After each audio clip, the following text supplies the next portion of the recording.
Cinema പ്രേമികളുടെ ശ്രദ്ധയ്ക്ക് ഇളയ ദളപതിയെ നായകനാക്കി എച്ച് വിനോദ് സംവിധാനം ചെയ്യുന്ന ജനനായകൻ ഒരുപാട് ചർച്ചകൾക്ക് വഴിവെക്കുന്ന പുതിയ അപ്ഡേറ്റുകളുമായി വന്നിരിക്കുകയാണ്.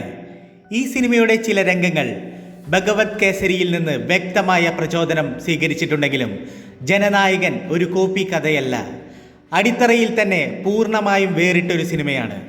ഇവിടെ കഥ മുന്നോട്ട് പോകുന്നത് ഒരു ശക്തമായ രാഷ്ട്രീയ പശ്ചാത്തലത്തിലൂടെയാണ്. അധികാരവും ജനങ്ങളും തമ്മിലുള്ള സംഘർഷങ്ങൾ, സിസ്റ്റത്തിനുള്ളിലെ ഇരുണ്ട മുഖങ്ങൾ, അവയെ നേരിടുന്ന ഒരാളുടെ കടുത്ത പ്രതികരണം.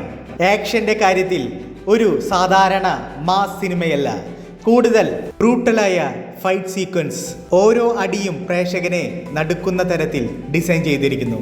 ഇതുവരെ വെറും അഭ്യൂഹമായി കേട്ടിരുന്ന ഹ്യൂമനോയിഡ് റോബോട്ട് സീൻ, അതെ, അത് യഥാർത്ഥമാണ്. സിനിമയുടെ പ്രധാന ഭാഗമായിട്ടാണ് ഈ സീൻ വരുന്നത്.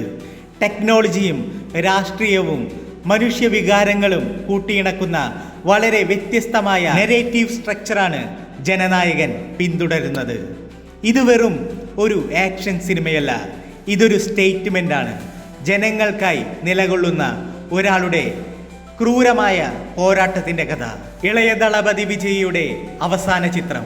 Mass moments, dark politics, blood heavy action and futuristic elements, ഇവയെല്ലാം ചേർന്ന് ജനനായകൻ ഒരു തിയേറ്റർ ഷെയ്ക്കിംഗ് എക്സ്പീരിയൻസ് ആകുമെന്നതിൽ സംശയം വേണ്ട. ഇളയ ദളപതി വിജയിയുടെ ഈ അവസാന ചിത്രം കാണാൻ നിങ്ങൾ എത്ര പേർ കാത്തിരിക്കുന്നുണ്ട്?